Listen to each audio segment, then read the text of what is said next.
प्यारे छात्रों नमस्कार। मैं गोविंद सर। कैसे हैं आप लोग? उम्मीद है आप लोग अच्छे होंगे। आज का जो वीडियो है हिंदी साहित्य का इतिहास लेखन की परंपरा। कल हम स्पेशल टीजीटी और पीजीटी की क्लास शुरू किए हैं। इससे पहले का जो वीडियो हमारा था वो इतिहास लेखन की पद्धति और हिंदी साहित्य के इतिहास लेखन की परंपरा किससे शुरू हुई, इस पे हम चर्चा किए थे। कल हम बताए थे कि इतिहास लेखन का पहला प्रयास फ्रेंच विद्वान गार्सा द तासी ने किया था। इसकी पुस्तक 2 भागों में प्रकाशित हुई थी। पहले भाग का प्रकाशन 1839 ईस्वी तथा दूसरे भाग का प्रकाशन 1847 ईस्वी में हुआ था।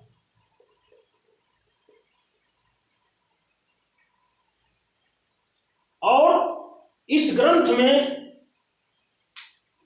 काल विभाजन और नामकरण का कोई प्रयास नहीं किया गया। तो आइए इसी श्रृंखला को हम आगे बढ़ाते हैं और देखते हैं कि इसके बाद कौन सी पुस्तक लिखी गई। कभी कभी परीक्षाओं में क्रम पूछ लेता है पुस्तकों का क्रम, तो हम जो भी पुस्तकों की चर्चा करेंगे उसका समय भी आपको देते रहेंगे। आप लोग कॉपी कलम उठा लीजिए। बहुत आराम से हिंदी साहित्य का इतिहास हम पढ़ाएंगे, कोई जल्दबाजी नहीं। भले हमको 50 वीडियो 100 वीडियो बनाना पड़े। और कोचिंग संस्थान से अच्छा मैटर आपको यहाँ पे मिलेगा। और ये मेरी गारंटी है कि आप टीजीटी पीजीटी घर बैठे आप अपनी अच्छी तैयारी कर सकते हैं। तो आइए इस श्रृंखला को आगे हम बढ़ाते हैं। अगला पुस्तक हमारा था महेश दत्त शुक्ल का। महेश दत्त शुक्ल, इनकी पुस्तक है भाषा काव्य संग्रह। भाषा काव्य संग्रह। समय है इसका 1873 ईस्वी। ये जो भाषा काव्य संग्रह है ये हिंदी भाषा में लिखा गया, हिंदी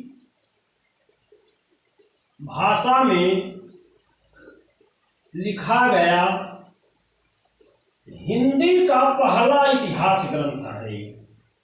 इसको आप लोग नोट कर दीजिएगा।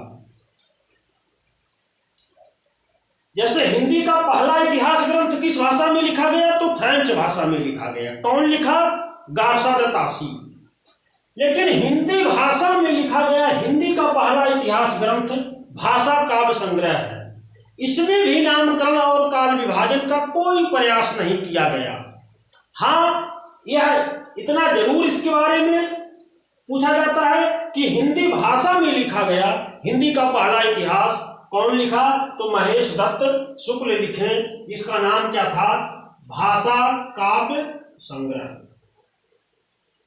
अगली पुस्तक है शिव सिंह सेंगर की पुस्तक।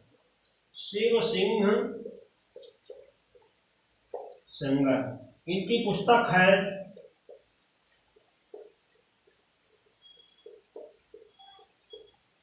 शिव सिंह सरोज, या शिव सिंह सेंगर को सरोजकार भी कहा जाता है। सरोजकार, सरोजकार का अर्थ शिव सिंह सरोज, ये पुस्तक का नाम है कि सरोजकार किसे कहा जाता है, तो शिव सिंह सेंगर को क्या कहा जाता है? सरोजकार। अब देखिए इसमें कितने कवियों की चर्चा की गई है। तो कवि की संख्या कितनी है? 873 कवियों की चर्चा इस ग्रंथ में की गई है। सॉरी 73 नहीं, 838 38 कवियों की चर्चा इसमें की गई है। यह पुस्तक कहां से प्रकाशित हुआ? तो लखनऊ से यह पुस्तक प्रकाशित किया गया। शिव सिंह संगर की पुस्तक शिव सिंह सरोज। इसमें कवि कितने हैं? 838। इसे सरोजकार भी कहा जाता है। और यह पुस्तक कहां से प्रकाशित हुई? तो यह पुस्तक लखनऊ से प्रकाशित हुई। इसको ध्यान दीजिएगा, यही पूछा जाता है कि शिव सिंह संगर की पुस्तक में कवियों की संख्या कितनी है? तो 838 कवि इसमें है। आइए अब अगला ग्रंथ हम लोग देखते हैं। अगला ग्रंथ है हमारा Grierson.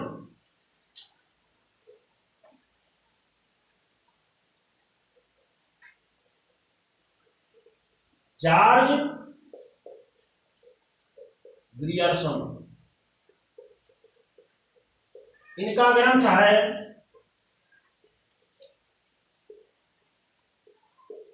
The modern vernacular literature of northern Hindustan. इनकी पुस्तक का नाम है the modern vernacular literature of northern Hindustan. यह पुस्तक किस भाषा में लिखा गया? तो इस पुस्तक की भाषा है अंग्रेजी। ये अंग्रेजी में लिखा गया। अब इसका हिंदी अनुवाद कौन किया? इस पुस्तक का हिंदी अनुवाद डॉक्टर किशोरी लाल गुप्त किए हैं। कौन किया है? डॉक्टर किशोरी लाल।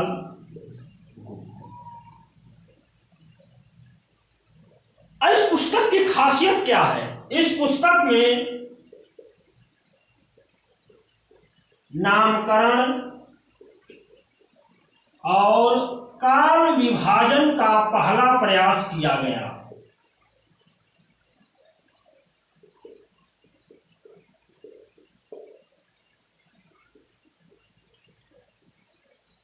इसी पुस्तक में नामकरण और काल विभाजन का पहला प्रयास मिलता है। अब इसमें कवियों की संख्या कितनी है? तो इस पुस्तक में कुल 952 कवि हैं। पहली बार यदि किसी इतिहास ग्रंथ में पहली बार नामकरण और काल विभाजन का अर्थ होता है कि हिंदी साहित्य को भागों में बांटा गया। जैसा जॉर्ज ग्रियर्सन का काल विभाजन पढ़ेंगे तो कंपनी के शासन में हिंदुस्तान आधुनिक काल को कहे हैं। 15वीं सदी का धार्मिक पुनर्जागरण, ये जो भक्ति काल को नाम दिए हैं। तो इस तरीके से यदि प्रश्न पूछे कि नामकरण और काल विभाजन का पहला प्रयास जो है किसने किया? तो जॉर्ज ग्रियर्सन ने किया। और देखिए आधार स्रोत इस पुस्तक में भी लिया गया। आधार स्रोत जैसे भक्तमाल, गोसाई चरित और ताशी की पुस्तक।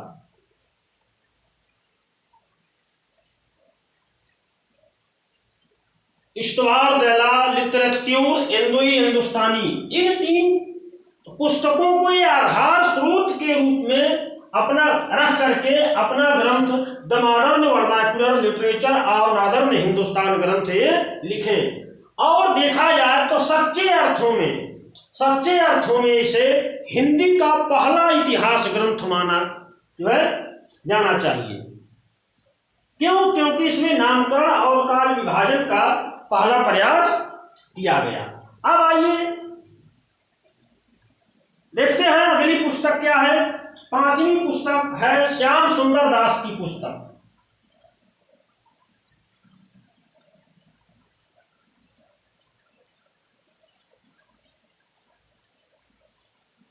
श्याम सुंदर दास की पुस्तक है हिंदी कोविद रत्नमाला।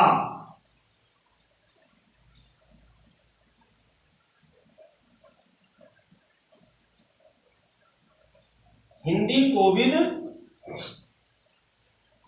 रत्नमाला।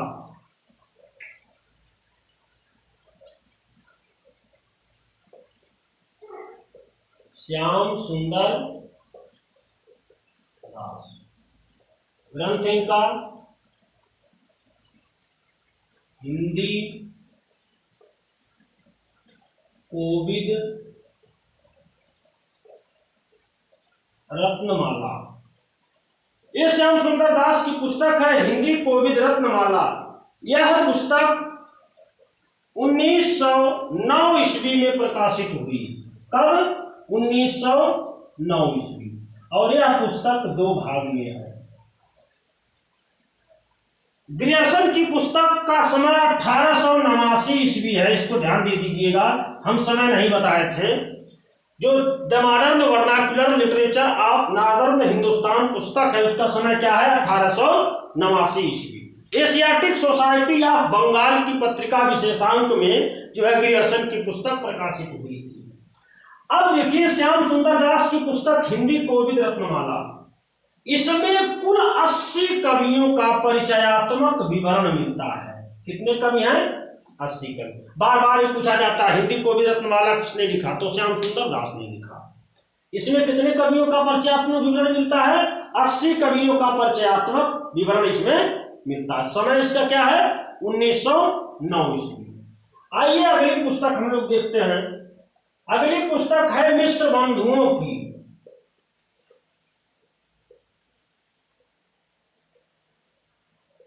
पुस्तक का नाम है मिश्र बंधु विनोद।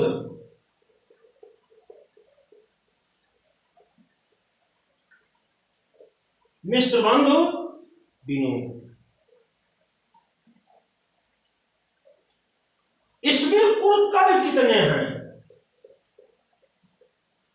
तो 4591, लगभग 5000 कवियों की चर्चा इस पुस्तक में की गई है। यह पुस्तक 4 भागों में है। कितने भाग में? 4 भाग में। प्रथम 3 भाग का प्रकाशन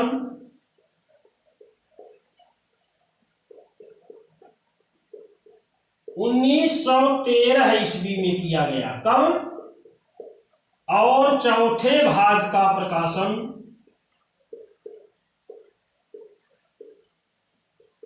1934 ईस्वी में किया गया। अब देखिए इसमें कवियों की संख्या सबसे ज्यादा है, लगभग 5000 कवि इसमें मिलते हैं। कितने कवि? तो शुक्ल जी इसे क्या कहे हैं? बड़ा भारी कविवृत्त संग्रह। बड़ा भारी कविवृत्त संग्रह। कौन कहा है? शुक्ल जी इसका नाम दिए हैं।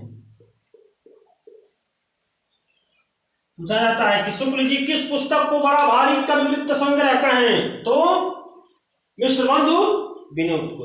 इस पुस्तक की कुछ खासियत है। पहली खासियत है कि इसमें अनेक विलुप्त कवियों को भी प्रकाश में लाया गया है।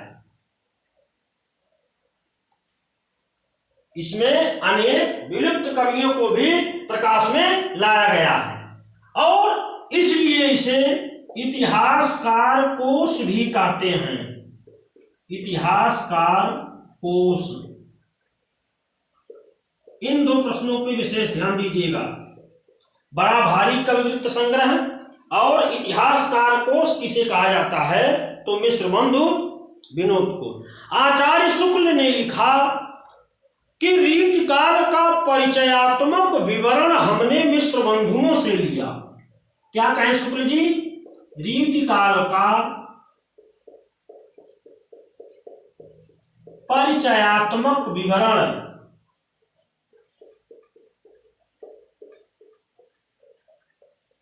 हमने मिश्र बंधु से लिया। अर्थात रीतकाल शुक्ल जी अपने हिंदी साहित्य के इतिहास में जो रीतकाल के कवियों को समाहित किए हैं उसका विवरण शुक्ल जी कहां से लिखे हैं? मिश्र बंधु विनोद से। तो ये बड़ा ही महत्वपूर्ण ग्रंथ है। 1913 ईस्वी में इसके 3 भाग का प्रकाशन होता है और चौथे भाग का प्रकाशन 1934 ईस्वी में। इसे बड़ा भारी कवृत्त संग्रह कहा गया। इसे इतिहासकार कोश भी कहा जाता है। अब आइए 7वीं पुस्तक की हम चर्चा कर लेते हैं।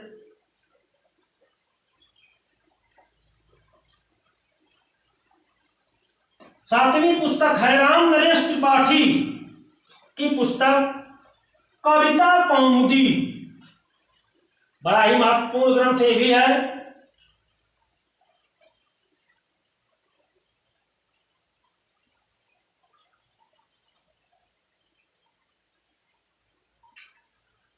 अगला नाम राम नरेश त्रिपाठी।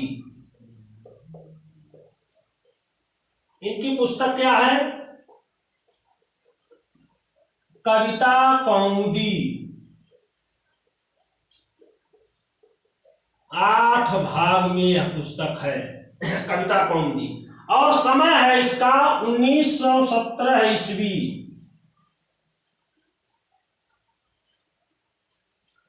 1917 ईस्वी। इसमें भारतेंदु के पूर्ववर्ती 79 कवियों का वर्णन इसमें मिलता है। अब आइए अगली पुस्तक हम लोग देखते हैं। अगली पुस्तक है रामचंद्र शुक्ल की पुस्तक। रामचंद्र शुक्ल की पुस्तक।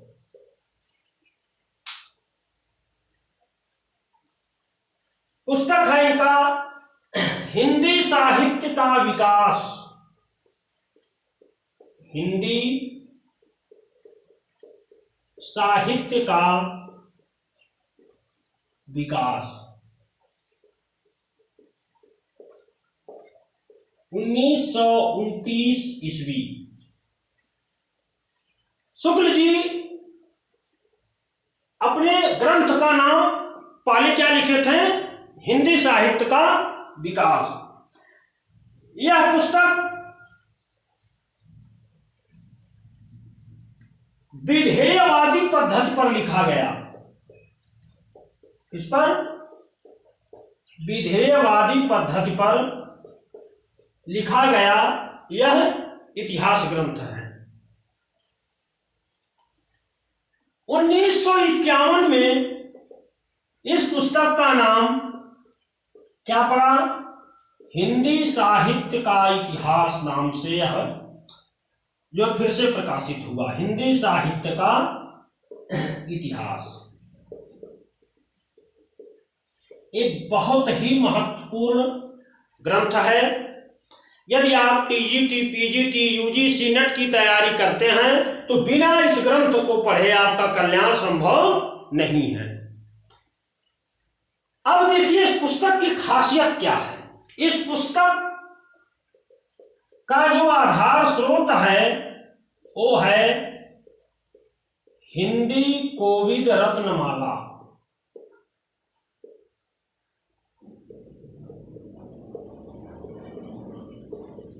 कविता कौमुदी।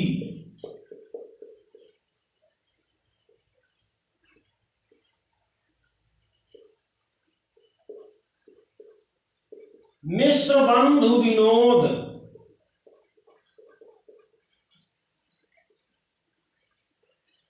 हिंदी कोविद रत्नमाला, कविता कौमुदी, मिश्र बंधु विनोद और ब्रज माधुरी सार।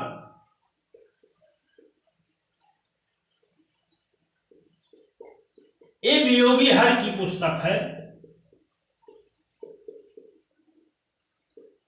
इन पुस्तक को शुक्ल जी आधार स्रोत के रूप में लिए हैं और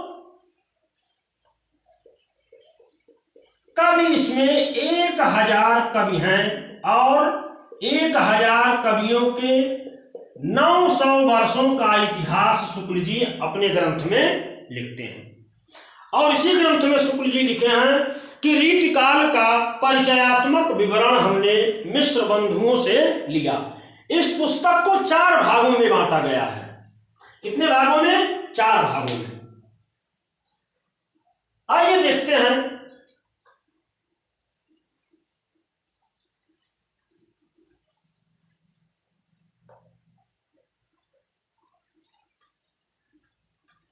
इस पुस्तक को कितने भागों में बांटा गया? 4 भागों में।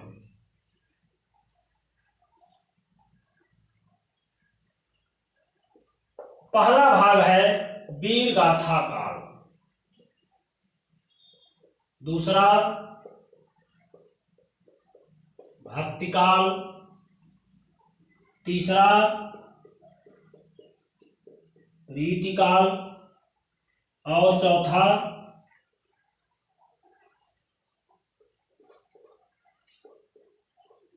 गद्य काल। समय आप देखेंगे तो 1050 से 1375 संवत, 1375 से 1700 संवत, 1700 से 1900 संवत, 1900 से आगे। फिर आप देखेंगे कि गद्य काल को ये शुक्ल जी 3 आधुनिक काल, जिसे गद्य खंड नाम दिए हैं, इसको 3 उत्थानों में बांटते हैं। प्रथम उत्थान, द्वितीय उत्थान और तृतीय उत्थान। अब आइए देखिए कि शुक्ल जी के इतिहास की विशेषता क्या है।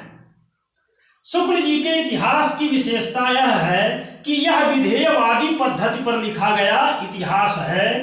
इस ग्रंथ में कवियों की जो रचनाएं रखी गई हैं वो समय की दृष्टि से नहीं बल्कि जनता की चित्तवृत्ति पर वह ग्रंथ कितना प्रभाव डालता है, वह कवि जनता की चित्तवृत्ति पर कितना प्रभाव डालता है, इस अनुसार इसमें शुक्ल जी कवियों तथा उनकी रचनाओं का विवरण किए हैं। और शुक्ल जी लिखते हैं कि हमारा उद्देश्य साहित्य का एक पक्का ढांचा खड़ा करना है, न कि कवि कीर्तन करना।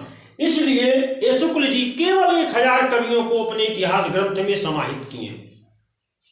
और शुक्ल जी के इतिहास की सबसे बड़ी विशेषता है कि भक्ति काल को शुद्ध दार्शनिक तथा धार्मिक पृष्ठभूमि पर जो है व्यवस्थित करना। अब शुक्ल जी भक्ति काल को का वर्गीकरण देखिए करते हैं निर्गुण धारा और सगुण धारा की। निर्गुण धारा और सगुण धारा। फिर निर्गुण धारा को 2 भागों में बांटते हैं, ज्ञानाश्रयी और प्रेमाश्रयी।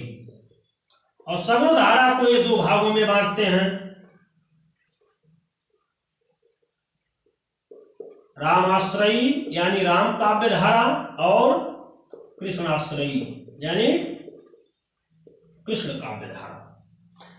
शुक्ल जी का पूरा ध्यान आप देखेंगे भक्ति काल के ऊपर ही जो है ये ज्यादा समाहित किए हैं और भक्ति काल को एक शुद्ध मनोवैज्ञानिक वर्गीकरण विश्लेषण करते हैं और इसे एक धार्मिक पृष्ठभूमि पर इकट्ठा करते हैं।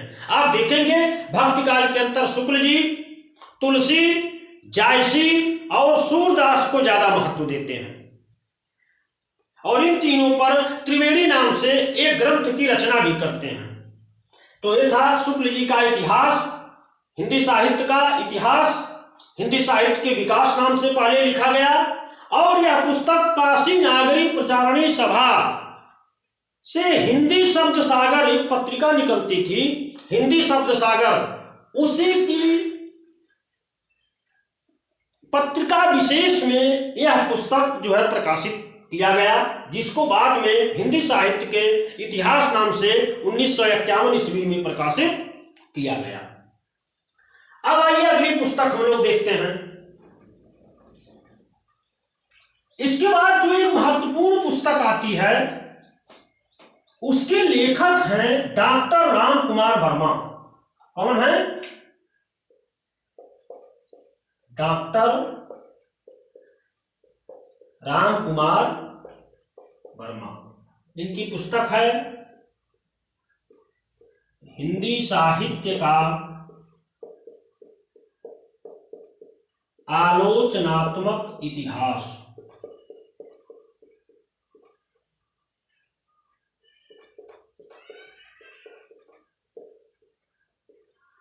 ये पुस्तक लिखा गया 1938 ईस्वी में। इसका जो आधार स्रोत है वो शुक्ल जी की पुस्तक है,